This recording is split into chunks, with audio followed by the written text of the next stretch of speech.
naman sa akto ang apat na Korean national na nagpapatakbo ng iligal na pasugalan sa isang condo unit sa Cebu City. Ang matindi pa, namamanipula raw nila ang resulta ng sugal. Nasa frontline ng balitang yan, si Brian Castillo.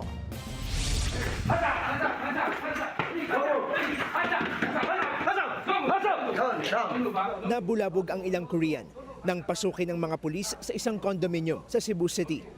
Huli sila sa akto habang nagpapatakbo ng hinihinalang online gambling hub. Natunto ng mga otoridad ang kuta ng online pasugalan nang makatanggap sila ng sumbong mula sa ilang concerned citizens. There are foreigners that are involved in illegal online gambling activities. So ito ay parang isang mini hub.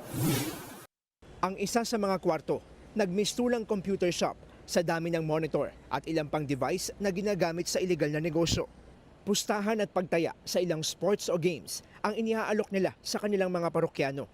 Pero ang resulta ng bawat laro, kaya raw dayain. There's a tendency na ang mga tumataya dyan ay sa umpisa papanalunin, then later on, talo rin kayo kasi they can manipulate the system.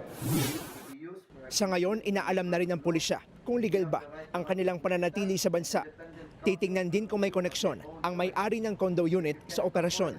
Mahaharap ang apat na naarestong Koreano sa reklamong illegal gambling na may kaugnayan sa Cybercrime Prevention Act. Nagbabalita mula sa frontline, Brian Castillo, News 5. Mga kapatid, Cheryl Cosim po. Maging maalam at may pakialam sa mga napapanahong issue at headlines. Mag-follow at mag-subscribe na sa social media pages ng News 5.